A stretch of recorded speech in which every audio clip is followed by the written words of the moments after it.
Good afternoon, everybody. Thank you so much for being patient, and thank you so much for joining us this afternoon. How's everybody doing on this webinar? Hope you grabbed your lunch. Yes, good morning. Hello, hello. Hi, Diamond, Wanda, good afternoon. Hello, Mario. Who else we have on here? Ashley, hello. Uh, Serena, hi there. Oh, from Miami, Robin. Hey, Robin. You know, John is from Miami as well. I'm going to have him introduce himself in a moment here. Hey, Renji. Isabel. Hello, hello. Robin again, Diamond. All right, everybody's saying hello. Hey, Wanda. I think I got everybody. Ashley, Robert, Ingrid, Sean. Hello, Claudia, Cynthia, Denise. Hey, Mary from Miramar. We have some South Florida people on here, John, to listen to you. All right. I said hi to Diane already. So anyway, I was excited when I got John's call earlier this week, and I actually wanted to do this as a Facebook live. So thanks everybody for chiming in and let me know where you are. So we've got Orlando, Miami, Miramar. Any other cities? Anybody want to shout out their cities? Let me see if I can do it as a YouTube live or Facebook live. Oh, we got Tampa, Ocala. Okay, good. We got our Florida people on here. This is a Florida story, so that's great. We got some Florida people on here. Charlotte, North Carolina. I grew up in Winston-Salem. Charlotte. Okay. Yeah. Hey, Charlotte. We have a Charlotte person. So let's make sure here. This is Queen of Tax Deeds. Let's try to do let's try go live. So I've never done a live on YouTube with a Zoom. So let's try to do it.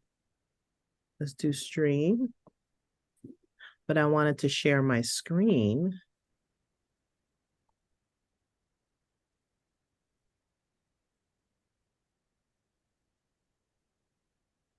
All right, so we're about to be live on YouTube in a moment here. Let's see, to.to, default. Welcome, YouTube live controls. Don't need to walk through. Check your stream key. Make sure your stream key matches the one in your stream software. I don't have time for that. Edit your stream metadata. Don't have time for that. Start stream. Start sending us your video from your stream software to go live. Done. Okay, so start sending us your video from your streaming software to go live. Okay, so maybe we won't do it on YouTube today. But anyway, so John just took a I just coached him. When was that, John? How long ago was that? It was in early June, I think. Early June. And then you took some time off because you had a vacation scheduled Right. with your family. And then you actually started looking at properties and bidding when? Like in July? August 16th was the first auction August 16th. that I participated in. Okay, okay. All right, that's cool. So August 16th. All right, so before we get into that, can you introduce yourself to some students who were in the same place that you were? Actually, I have a lot of investors that either took my class or people who are trying to learn that have not taken a class at all, because I posted this everywhere so everybody can come and join. So tell them about you, your background, and how you got started, okay? The first thing that I'd like to say is I am just an ordinary person, just like everyone else on this webinar. Nobody special. I'm a retired pastor. I continue to work now as an insurance adjuster. but until August 16th, I could say, oh, well, I've never done this before. I think those are the worst words we can say to ourselves is, well, I've never done it before. And I took the plunge. Uh, I did a 3-day face-to-face with Sandra, and it was really awesome. I would encourage you to do that because she was able to answer questions that I have. But I just want to emphasize that the only thing to do is just go do this. And I was laughing because as we talked, Sandra and I talked last week, and I told her what had happened with this one property that I got at auction and how it multiplied into 3. And I'll tell more about that in just a minute. But I contacted the people who lost the house at the auction, and I was going to offer to help them get the surplus. And I've never done that either. But I thought, the first time you do it, then from that point on in your life, you can't ever say, well, I've never done that, so I can't do it. Do it one time. And at that point, you're no longer a rookie. You're experienced. So I want to be very encouraging to everyone. Face your fears. Everyone has fears. I have fears. I still have fears. But I was able to face them. And in my very first auction, I got a property. Okay. So I was just making sure everybody can hear you. They said yes, but they said no video. You still can't turn on your video? They still won't let you turn on your I video? tried, and it says start vid. I click on start video, and then it says, "Oh, now I can." Maybe. Let's see. I tried it once, and it wouldn't let me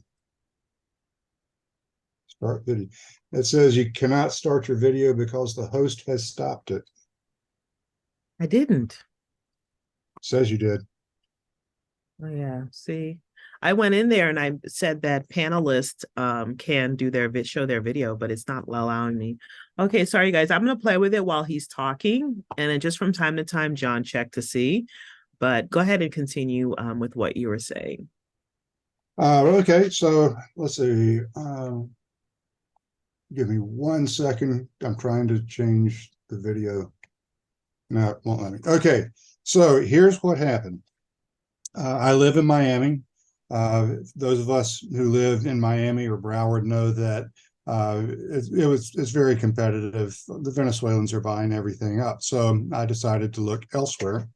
I myself chose Jacksonville and Duval County because I've worked a lot over the years in Jacksonville. I know the city a little bit. I did my due diligence uh, during July and August, preparing for that one particular auction. And one by one, I identified 10 properties that would fit my profile, what I wanted to do. And over the weeks leading up to it, one by one, all of those properties got redeemed. And then the morning of the auction, I went to check my remaining 5 properties, and all but one had been redeemed overnight. I did have a backup list. I hadn't done as much background work on it and due diligence work on it. And I got one of those properties. It was a little more than I'd wanted to pay for it, but I thought, you're here, go get it, get started, get the first one out of the way, so you won't be afraid next time. You won't be able to say, well, I've never done this before. I have done it now. What happened at that point was I wanted to see if I could get the surplus for the organization that lost the house, and of course keep some for myself. And I wanted to learn how to do that. So let's see how I can shorten this. It was in a land trust, and when I saw that, I thought, oh gosh, I'll never find them. Should I even waste my time trying to find these people? But they had an unusual name, and I did a web search and I found them. So I started talking to them, and it turned out that they had the house to the left and the house to the right. of the house that I got. There were three of them, and they obviously did not want them. The one on the left was slated for tax deed auction Wednesday of this week. So I talked with them several times, and they said that they didn't want the properties. And so we came to an agreement on the sales price. So uh, I still have to sit down whenever I think about this. Uh, I got at auction, I spent $40,000. And let's see, we can share my screen, I hope.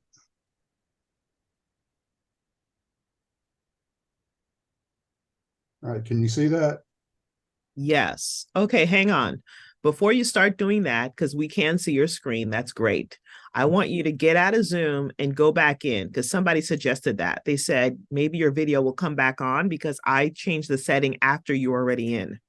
Okay, It should let's. allow you to turn your video on then. So Okay. exit Zoom, like leave the meeting and then come Right. back in again. Just looking to see where to find it again. Okay, I'll be right back. Okay. I think if you stop sharing your screen first, it'll make it easier Oh, for you to yes, find it. Because sometimes, when I'm sharing my screen, it's so hard to find the different buttons. So you guys, while he's doing that, any questions so far from anybody here on any general real estate related items?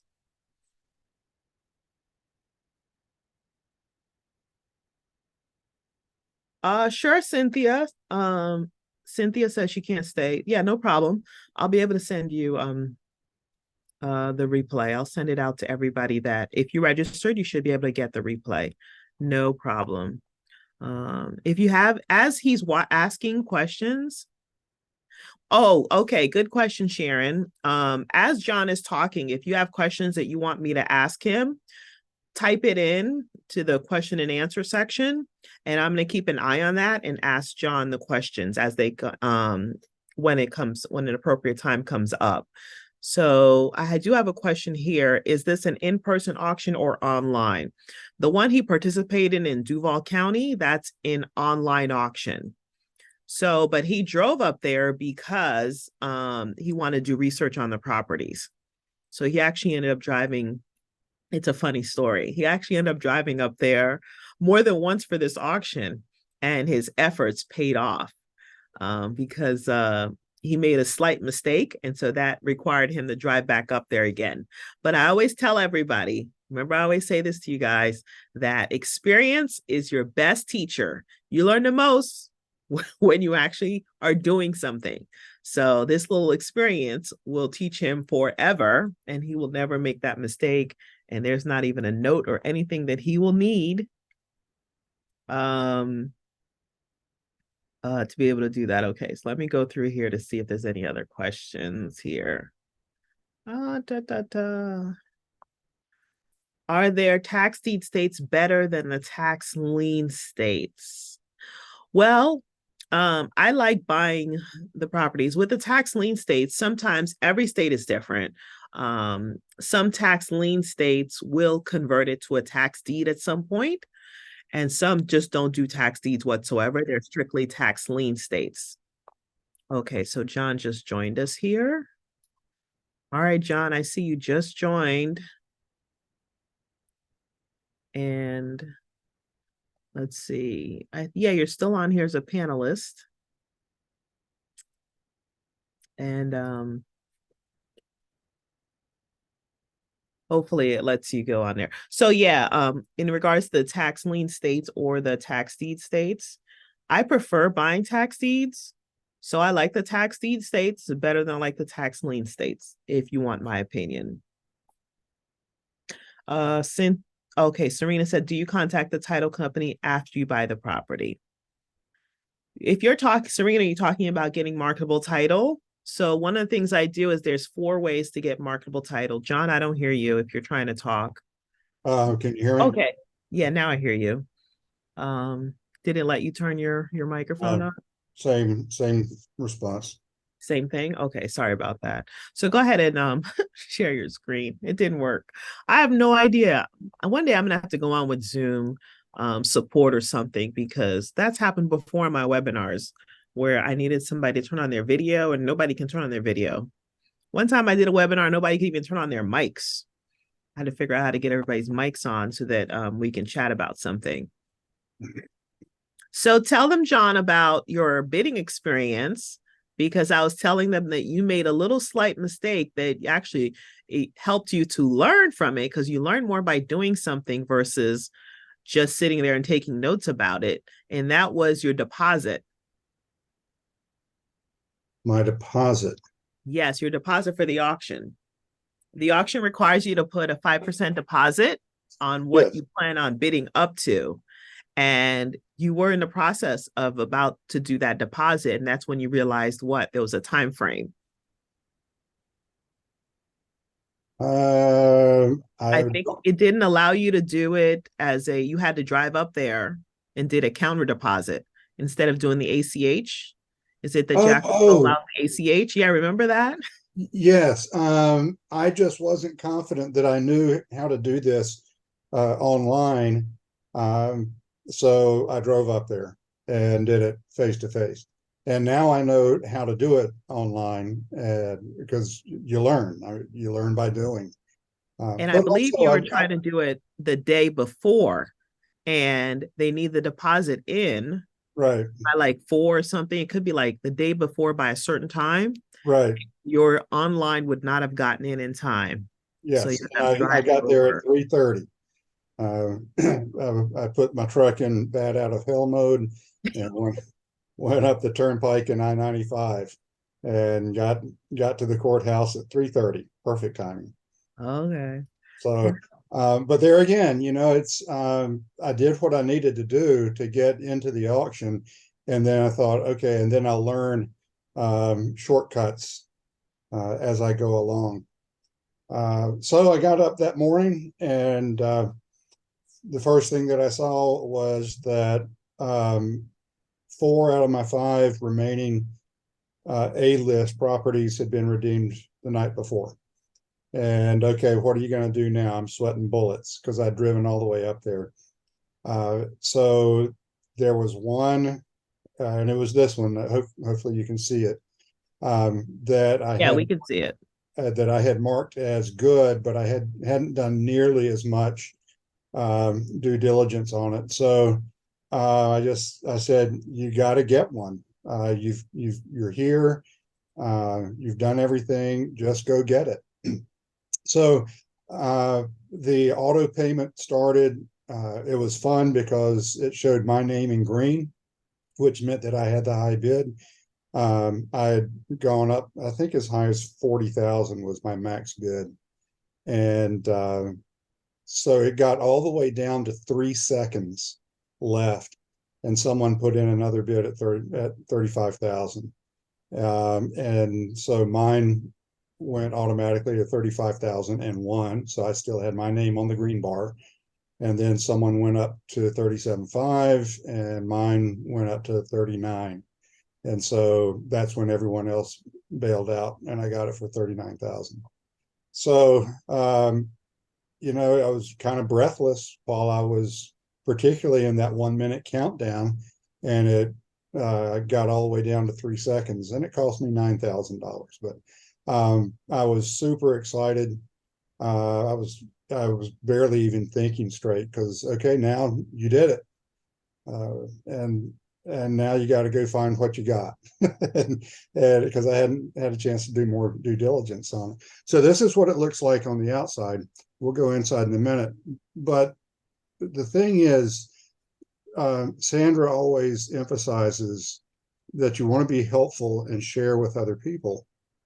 And so after I'd gotten the property, then I thought, let me see if I can help this nonprofit get the surplus back.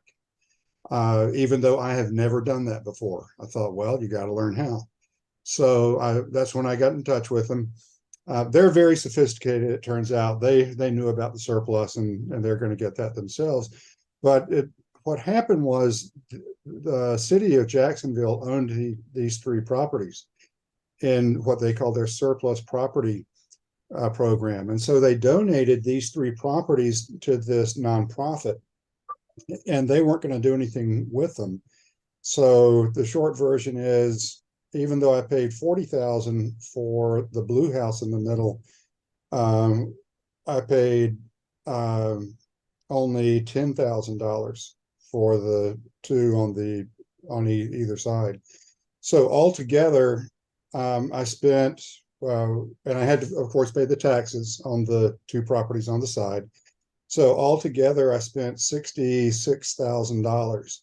The assessed value right now is $127,000 total for the 3. So if you do the math real quickly, I got one for 40, and because I was willing to help other people and learn how to do things I've never done before, my balance sheet increased by $61,000. That's very good. And what did you say the assessed value is on all 3 of them? The 3 together are 127. Now Mhm. that's not the ARV, that's the assessed value for the county tax office. The ARV, if I did comps through Redfin as well as Realtor. The ARV is going to be easily 150 for each of these. So I'm thinking that I will net something like $60,000 to $70,000. That will be my profit 60 to 70 on all 3 on each one. about all on On, each one. on each one. Yes. Wow. Wow. All right. That's So very there's some really good things about, let's see, I want to show you, even though those houses don't look all that good. Let's see. All right, this is the rest of the neighborhood. This is the house directly across the street. And I knocked on the door, talked to the lady who owns it. And when she and her husband bought this house, it looked like my 3 houses. so that's your after. That's good. Yep. So you can see why, realistically, the ARV for each of my 3 houses will be 150. And then I met this lady. I had just taken the plywood off the front door, was flashing my flashlight around, and the sweet little old lady standing in the door hollers out at me. Her name is Robin. She owns this house and she lives in it. She owns this empty or vacant lot. She also owns this house over here as a rental. And so she and I made good friends. Her husband, by the way, is a plumber, so he's going to do the plumbing on all 3 of the houses. That's her rental. This house is, the renovation is almost complete. I've been inside it. They've done a really nice job. All right, this is back on my side of the street. You can see this house has been renovated. This one down here at the very end is undergoing renovation. So it's a really good block to build on. And it should make it very easy to flip these houses when we're done.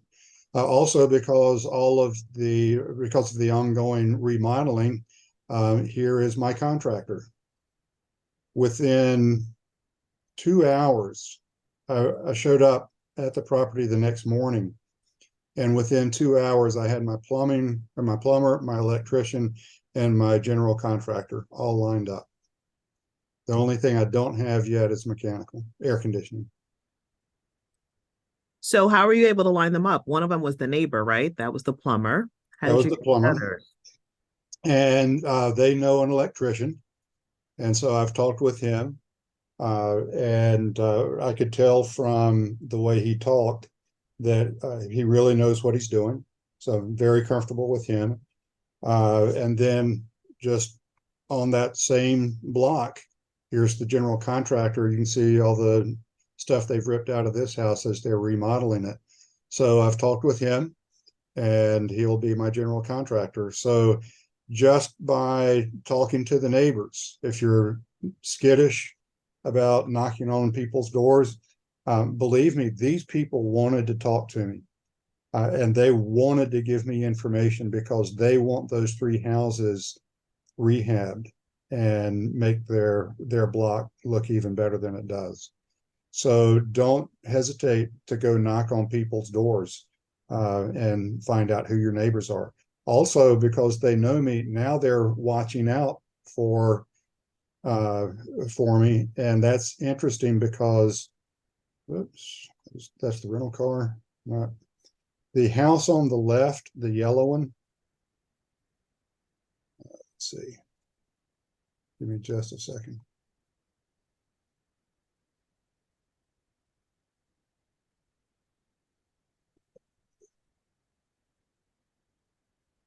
Well, okay. So this is the yellow house.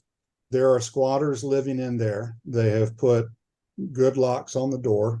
And what my neighbors tell me is that every evening they drive up in a nice black sedan, they spend the night, and then first thing in the morning they leave. So that was very interesting information to get. So now I know that I need to go talk to these people and figure out how we can get them out without them damaging the house. And if I need to give them $1,000 to relocate, then it'll be worth it to me to have them leave peaceably without an eviction. But if I had not talked to my neighbors, I wouldn't know that. So another good reason to talk to the neighbors. Now the orange house over here, it's pretty nasty inside. There's a squatter who just sleeps there. Let me show you what the house looked like. Let's see if what I want to do. All right, this is the front bedroom in the blue house. I love that old fireplace. By the way, This is the first house, right? This is the one that you actually bought at the sale. Yes, and believe it or not, this house was built in 1897. You guys hear that? I don't think I've ever seen a house that old. And this, by the way, and it's a shotgun style. I lived in New Orleans, so I'm very familiar with shotguns. And this, believe it or not, is the kitchen. This is where the kitchen sink was. We're going to move the sink over here so that you'll have a window over the sink, and then we'll put the range over here, and we'll have cabinets. My daughter, by the way, is an architect, and so she's already decided that we're going to have open shelving. That'll save some money. And it's very stylish these days. Yeah, so this is looking back out to the front door. This is the second bedroom, filled with junk, but it gets worse. This is the family room. Yeah, there's the family room. So I got The one that somebody keeps coming in early in the morning and leaving at night? no. That's a different one. They actually keep that the inside of that one is nice and neat. I was able to hold my phone up just barely over the windows and take video, and they're keeping it nice and clean. I think they may be students because they have bookshelves full of textbooks. So anyway, so that's what it looked like the morning after the auction.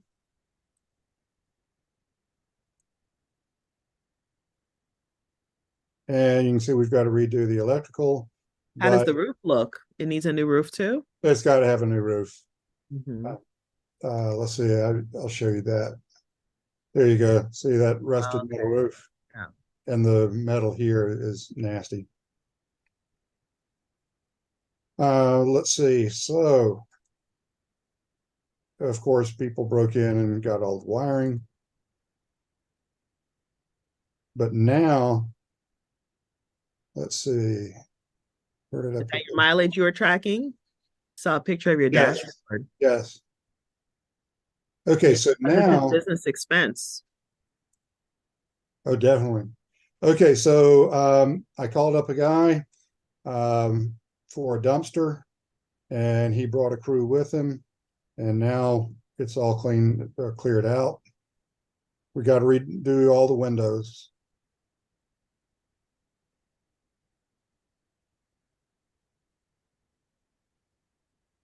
So it's not really in that bad condition. Not as bad as it looked on the outside. The Right. outside looked like it'd be horrible, but it's not as bad on the inside. I mean, it's bad, but not as bad as I would think. Right. It's probably because they had it boarded up. Yeah. Whoever was there when the last tenant, they left in a hurry, obviously. Here's the bathroom. We are going to have to move this wall just so we can get a full size tub in there.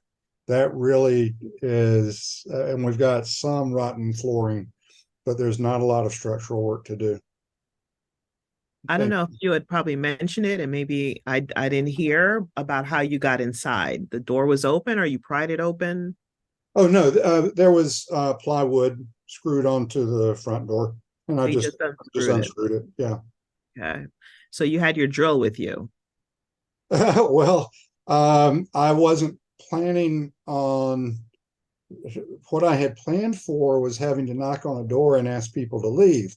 I remember this property was not even on my top 10 list.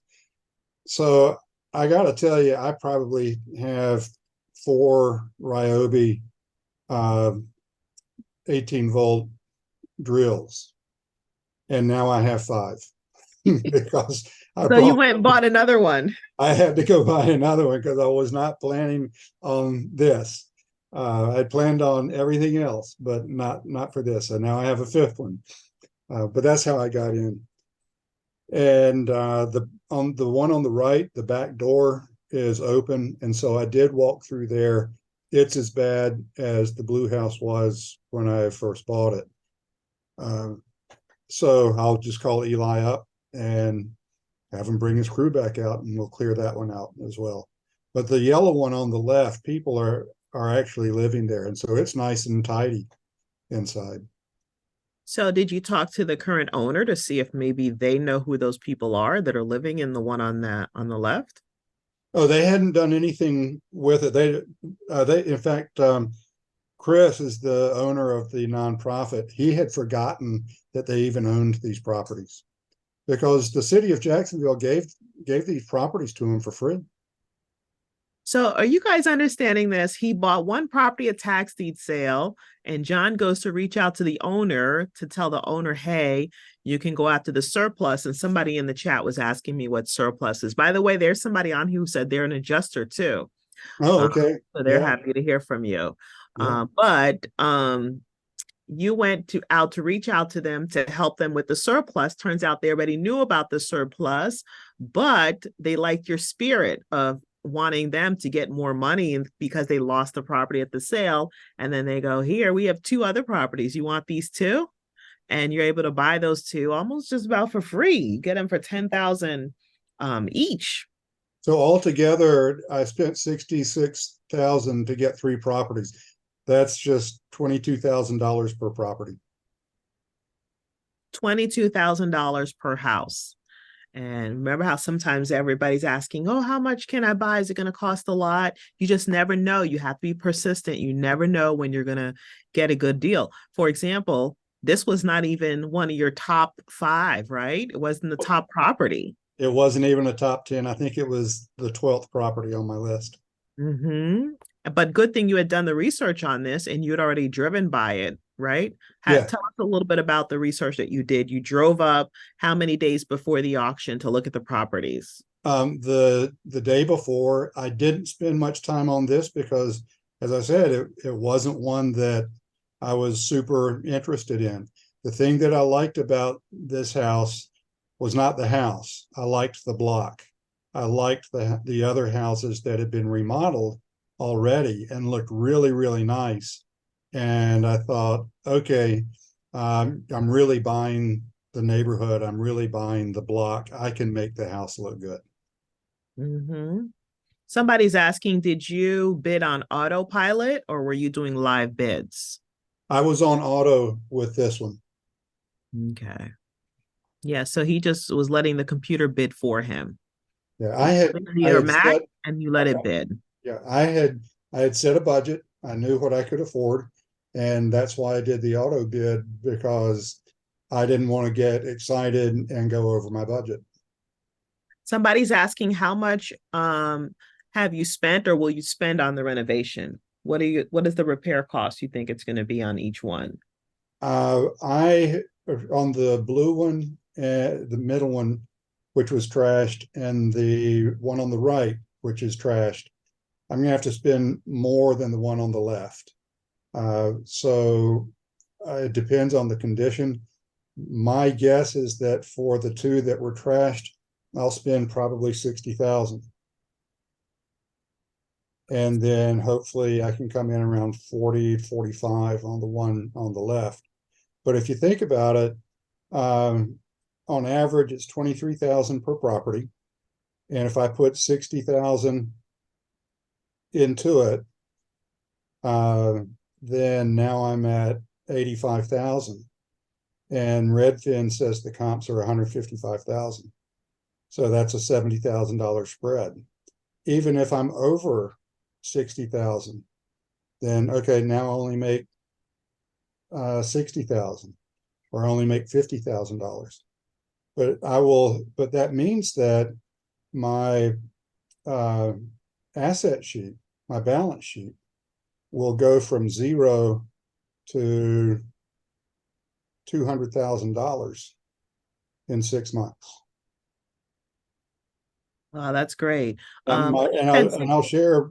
Uh, I've shared with Sandra my first year goal is pretty aggressive, um, and that's to have $1 million in assets on my balance sheet, or for my balance sheet, just for my company, not including my own house, but just for my company, uh, to have a balance sheet with a positive $1 million in 1 year. And and if here you think your about first it, deal. if you think about it, sometime around the end of this year or January, these houses should be finished and hopefully flipped. And I I used to rehab blighted properties in New Orleans. I mean, really bad properties in the inner city. So I lost my train of thought. Oh, yes. So I have a saying, and that is that cash is velocity, because I started with $40,000 to buy the properties. Well, now by Christmas, I should have $250,000 to buy properties. That means I can do 4 or 5 at a time.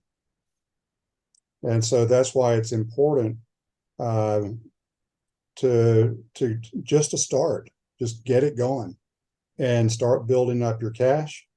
And the more cash you build up, I thoroughly intend that at the auction in January or February, I should buy 4 properties, not just one.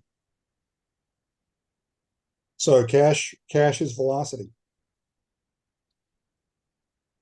And I always say, if you're scared, do it scared. And you did it That's scared, right. right? I did it very scared. You may recall that I called you up. I was keeping it under control, but I was in, what do the screens look like on this electronic auction? And how does it work? What do I do? I had no idea what to do. And you clued me into some of the things that I could expect. And I got on first thing and just watched how it happened.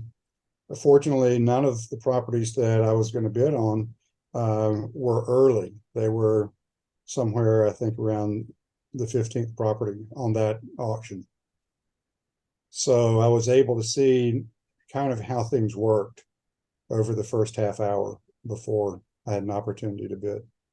Another But question, is that your money for repair or are you using a hard money loan? I will Else use ask. I will use my money if I have to. But I really encourage people to use other people's money, OPM, uh, because if you get a loan uh,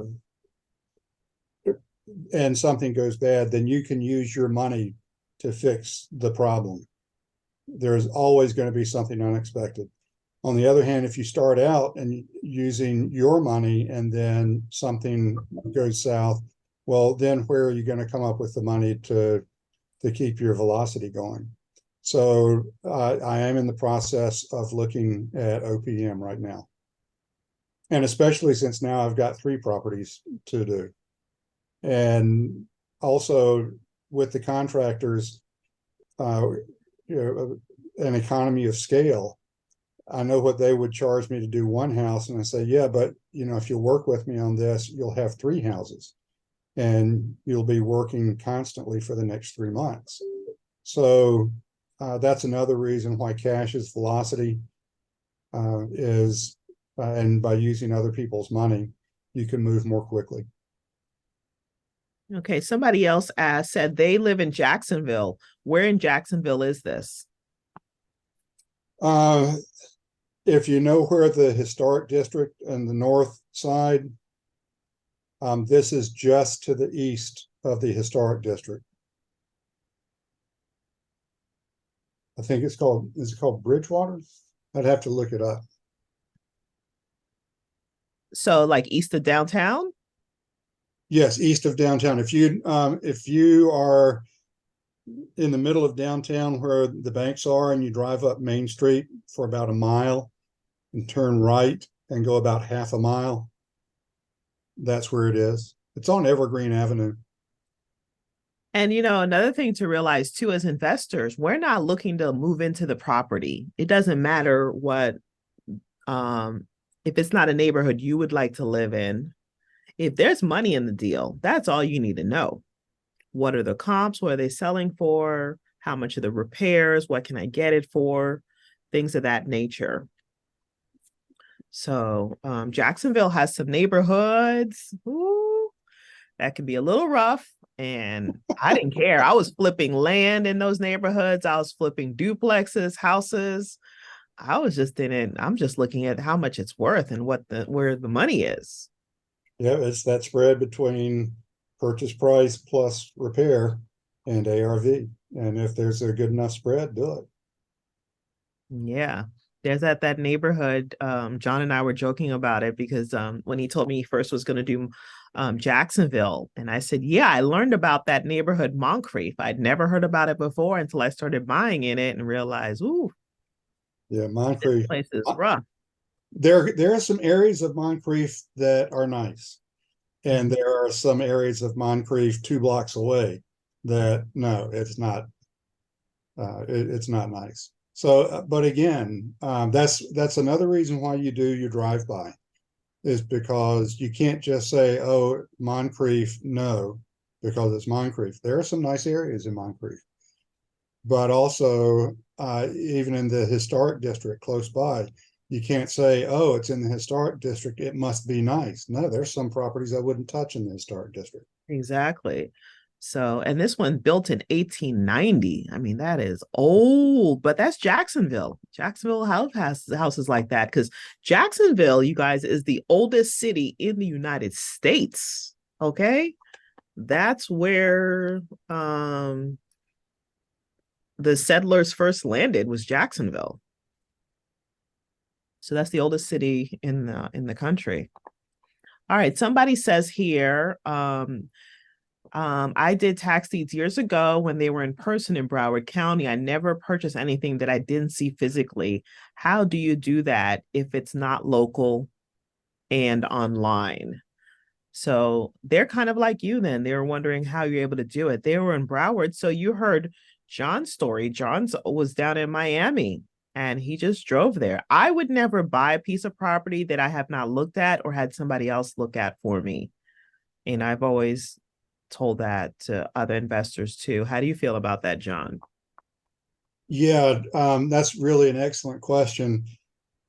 I just have to understand. Yeah, my wife is Cuban. We met in Havana, and her sister lives here. Her parents live here. I'm going to live here the rest of my life. And with the Venezuelans buying everything in sight down here, it's just the reality that I have to deal with. So I do a whole lot of detailed data data work and identify properties. And so I'll have a list of as many as 20, maybe 25, and then I just have to drive up there. But also I use street level to help weed out some of the properties, because if it looks horrible on street view, it's not going to look a lot better in the drive-by. There was one that I drove by. Let's see, Sandra, you and I had looked at it. It was on a street level, and it looked like it was either a single wide or a double wide with an extension built onto it. And I thought the house itself looked nice. It's kind of cute. And so I did the drive-by. It's a dirt road, and the potholes are 6 inches deep, 8 inches deep. Even in my truck, I could barely drive on that road. And I thought, I don't care how good that little house looks, I don't care how cute it is, no one's going to want to buy that property if they have to drive a car on that road. So even though I could tell that the property looked nice, there were other things that I needed to know. And for me, it's just I got to bite the bullet and do it. Okay, good job. Good job. Now, this wasn't the first auction you bid at. This was the second one. Yeah, because I'm also looking in Collier County, which is Naples, and the only thing that's available there is vacant land. So I went out and I drove around where some of these vacant lots are to see if it's just out in the boonies or if there's already been some development. There's quite a lot of development there. Schools, firehouses, supermarkets, churches, the whole 9 yards. So this was just gradually Naples expanding to the east, getting very close to the Everglades. And so I felt comfortable with that, but there were things that I realized I didn't know. So I drove over to Naples, set an appointment with a realtor there, and she was very, very helpful. She talked to me for about an hour and explained to me what was going on with the vacant lots, how to determine which ones are good, which ones aren't. So that was worthwhile. Then their auctions are in person. So I went back a week or so later to the in-person auction, and that was educational, because I didn't realize that you would have to make a 5% down payment the moment you won an auction. In Jacksonville, it's different. You have to put your 5% up front before the auction starts. In Collier County, it's if you win, then you have to get up out of your chair and give them the 5% right then and there. And then you have 24 hours to make the rest of the payment.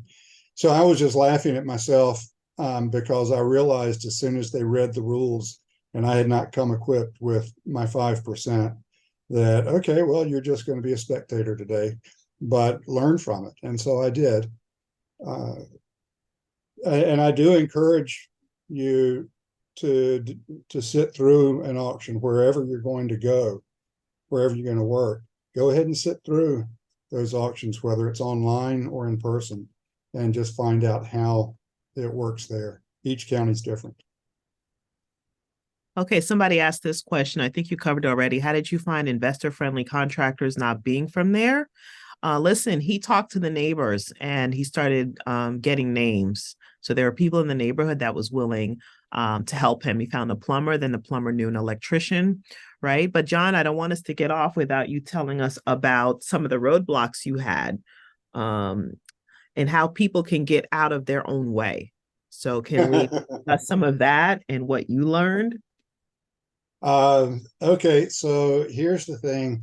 There are 2 books you absolutely have to read, and or get them as audio books.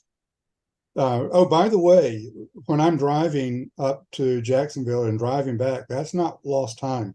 I'm listening to audio books during that drive time. I redeem that time. And so if I've got a 9-hour round trip, that'll get me through Rich Dad, Poor Dad one more time. It'll get me through Secrets of the Millionaire Mind one more time. Right now, Sandra has been encouraging me to read The Power of Broke. So I'm listening to that now. So make the best use of your time. And I do that while I'm driving. I'm 66 years old. As I said, I'm a retired pastor, and I always served small churches. And my father, his money blueprint was always he had just enough, but never any more. And I learned that from him. And so now I'm 66. And as Harv Eker would say to me, you're broke, aren't you? And I would have to say yes, because my money blueprint is what I learned from my father. And I have an 11-year-old son, which means in 7 years, he's got to go to college. And I'm broke, to be perfectly honest, at age 66.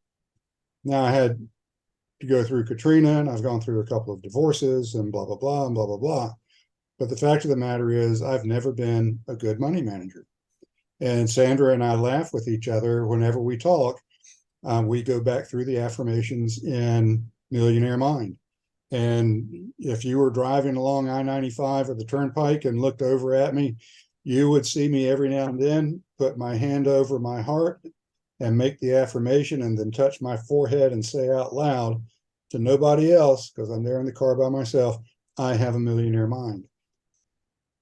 It really, or those two books in particular, spoke to me because they explained to me why I'm broke and why I still have to work. When my college friends and my high school friends are retiring, I still have to work.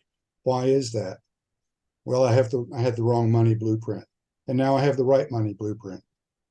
And knowing that, knowing where it came from, helps me confront my fear.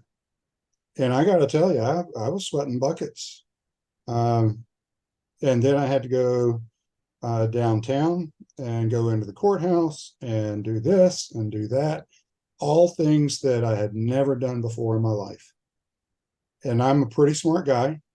Anything that I know, I do very well, and I'm not afraid of it. But I am terrified of things that I have never done before and don't know how to do. What if you do it wrong? Well, if you do it wrong, then you get to fix it. But not getting started is the worst thing you can do for yourself, because you'll never, if you let that one phrase, I've never done it before, if you let that control you, then you'll spend the rest of your life saying the same thing. I've never done it before.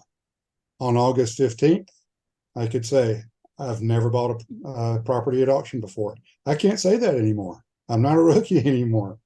And that helps with the fear quite a lot. Part of the fear, but then I have a competing fear also. And that's, I'm afraid that I'll die and leave nothing to my children, and that I'll die and my wife will have to sell the house. So I have that fear also. Going through those two books, understanding what your motivation is. My motivation is my two children. And my goal is in 10 years to have $20 million. And that's my net. And so I've written it down. Sandra demanded at the end of the 3 days that I write the goals down. And she demanded that she get to look at them.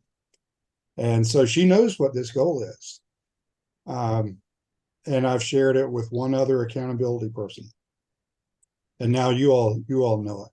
And that means that when I do pass, that I will be able to give a lot of money away to churches, or I give to Samaritan's Purse because of the work they did in New Orleans after Katrina.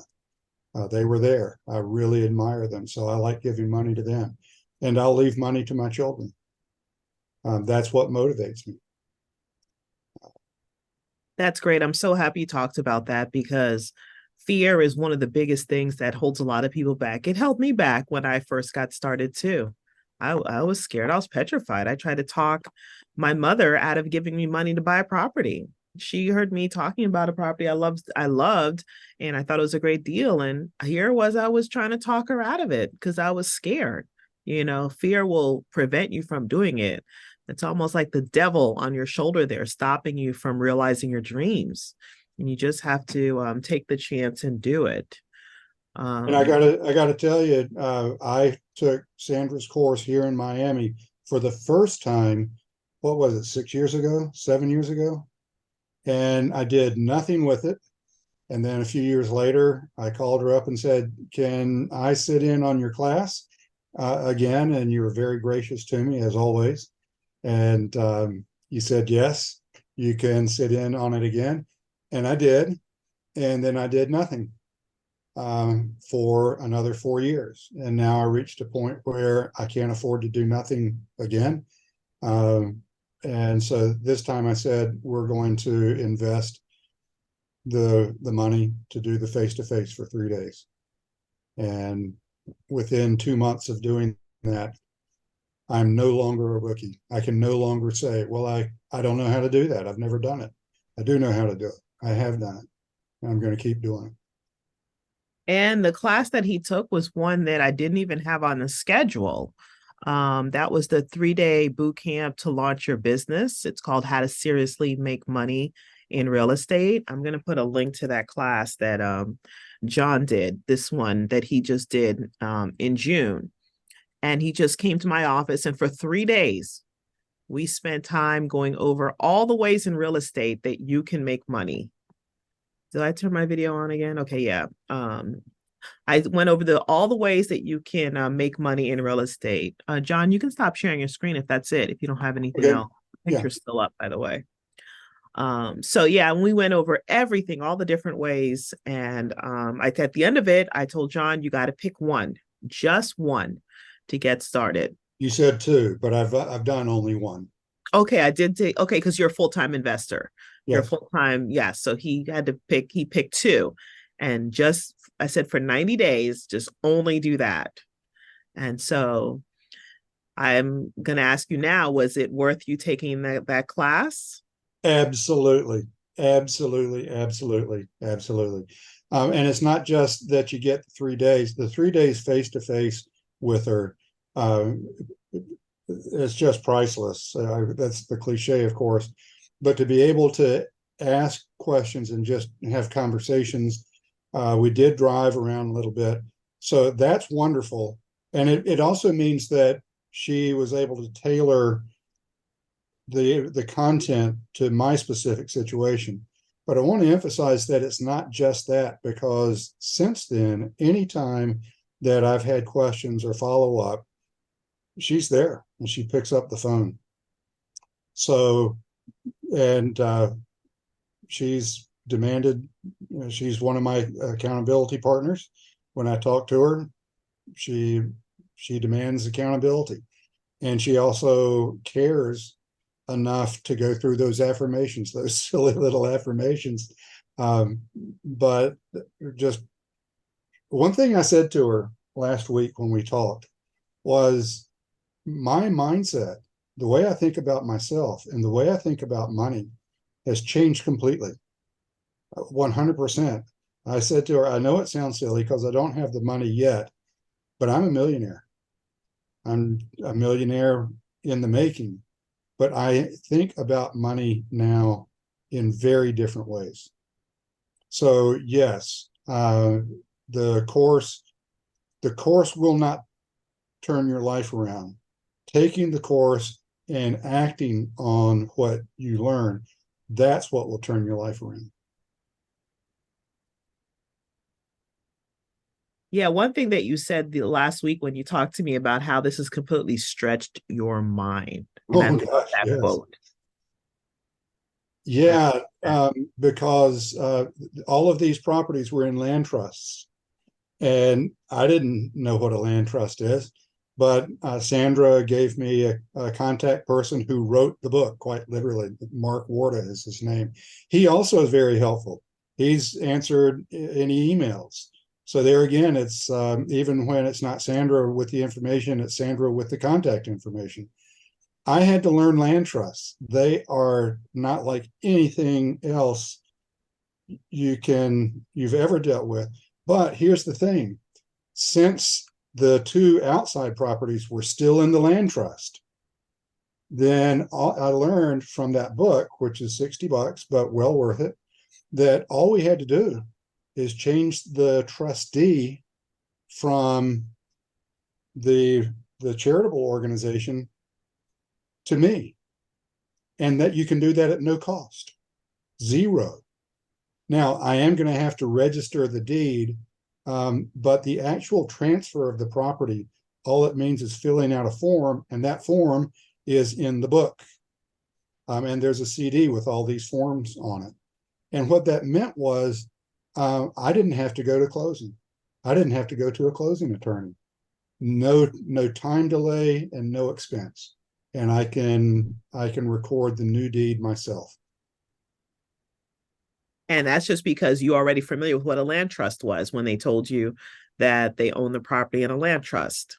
Yes, because you taught me about land trust, and you said you do all your work through land trust, and I said, okay, if that's the way she does it, that's the way I'm going to do it.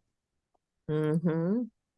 I'm gonna put a link to the Waters Land Trust book. He has two of them. One is like black and yellow, then there's one that's blue and white. So I see the blue and white one on here on Amazon. So I'm gonna put a link in the chat because somebody was asking me for the link for the Land Trust book.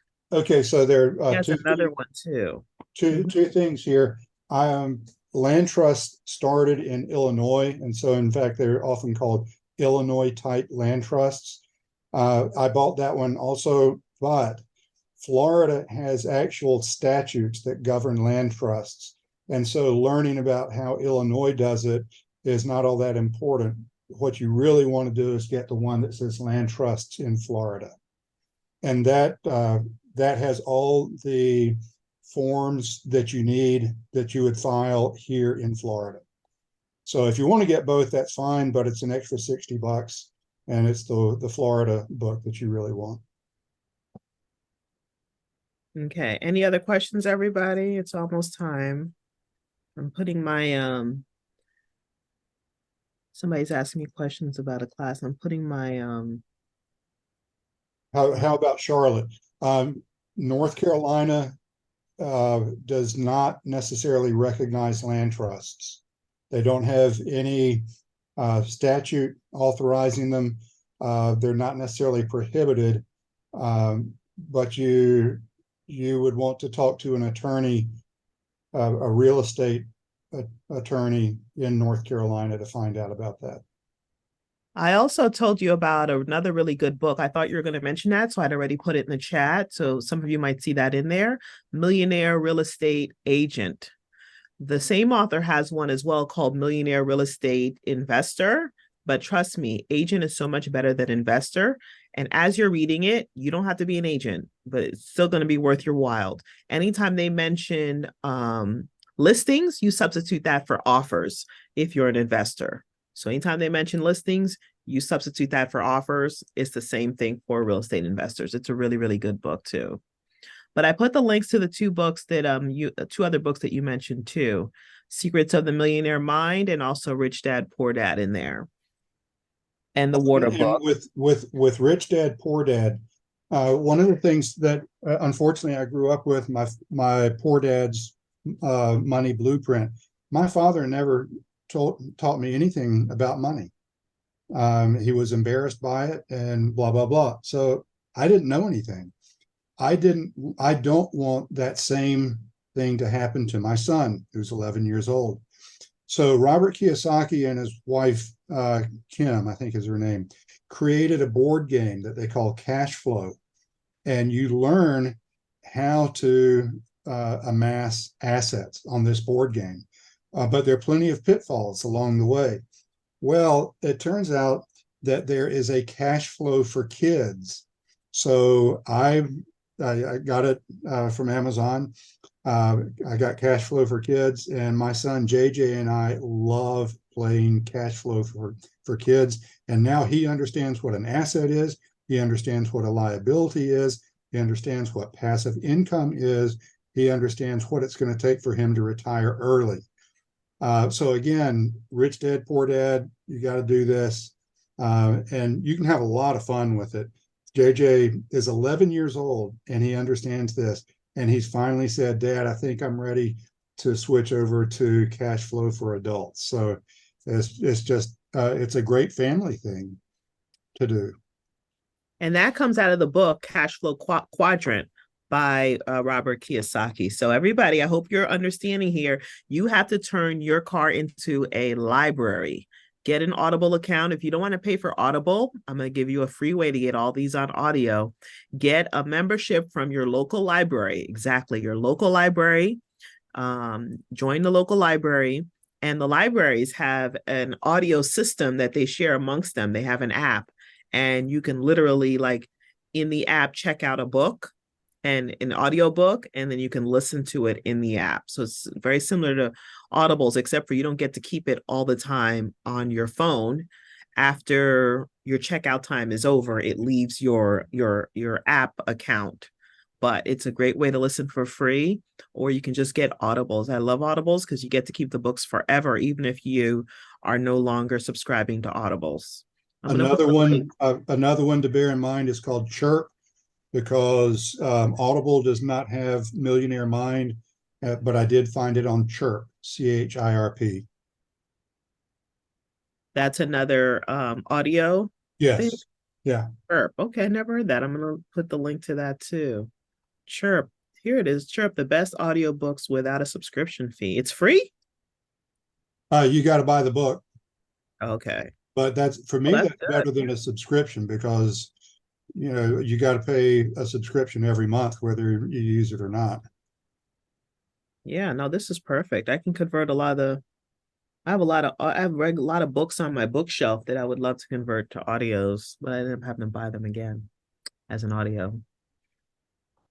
All right. Any last words, John, that you want to say to us? We're about to wrap this up here. It just warms my heart to see investors actually doing it, taking action, because I'm always pushing all of my students to just take the action. Once you start doing it, you'll never know everything. You will never know everything before you get started. You just have to get started, and you learn more by doing it. You see the lessons, like when we were sitting in my conference room and I was training John, I told him about the auctions and how your deposits have to be in and things like that. But until you're actually doing it, when you sit in the classroom, you're not going to retain all of that. Until you're actually doing it, then you're going to start retaining some of that. So then you saw he learned on his own when he went to go do his deposit. He's like, "Ooh, it's not going to be enough time. I got to drive." How many hours is it, John? 4 hours? 4.5. 4.5 hours. Oh my goodness. Well, we had some bad weather and some bad traffic in West Palm, but again, I redeemed the time. Somebody's asking when's my next field trip. It will be in October, actually, and I just have to put a date on the calendar. But since it'll probably be the last week in October, actually no, it won't. Yeah, Thanksgiving's in November. It'll be the last week in October, and usually I try to do them on a Wednesday and a Thursday. So I will check the calendar, and then I'll start posting dates online and also on my Instagram, Facebook, and on the website. We're on September 11th, so it'll probably be October 25th and 26th will be the next 2-day field trip. Okay, so and Sandra, I'm fine with sharing my phone number. So if people want to call questions or encouragement or whatever, feel free to. So if you want to put up my phone number, happy to help. All right, I'm going to put it in the chat. So only the people that are on right now are going to be able to get it. So I'm going to put it in the chat right now. And by the way, the person that's in Jacksonville, I will not be bidding anytime probably till January, until I flip at least one. So I've done extensive background work for Wednesday's auction. If you want my spreadsheet, I'll be happy to share it with you. Okay, they said when you're done with the renovation, can you do a follow-up with everything? That's a great idea. Let's do that. When Oh you're done yeah, with everything, you're going to do all the pictures. So do you have pictures for the other house? You showed not us for yet. one house or I haven't both? been inside. I haven't been inside. Okay. So we saw the one on the right, the inside, No, we saw the middle one on the the middle inside. one. What Yes. about the one on the right? You haven't been in that one either, right? I've walked in it and it's every bit as bad as Okay. the middle one was. The one on the left is tidy because there are people living in it. Okay. All right. So everybody see that? I posted his phone number in the chat. Go ahead and write it down. And thank you so much for taking time out of your day, John, for inspiring. That's the big thing. I wanted you to hear this, not to toot my horn or toot John's horn. I want to inspire you guys. For those of you that haven't started doing it, or maybe it's been a while, this is should be inspiration here to get you going. And don't sleep on it. Look how easy it was for John to just talk to people in the neighborhood and get people to help him. He went to Naples and he was just talking and he was calling phone numbers off of for sale signs just to figure out what the values were. And he finds a real estate agent that welcomes him in the office and tells him all this stuff about land. So don't be surprised that people are going to be there along the way to help you out, and you have me that you can always reach out to as well. All right, so Oh, and by the way, I've got to sign off because I am driving up to West Palm to pick up the land trust deeds that now show me as the trustee. yay! So you are officially the owner of those other two houses now. Yes, I am. Yes. All All right. right. Best of luck, Congratulations. everybody. Just get out there and do it. All right. Bye, everybody. Thanks for coming on. Have a good day.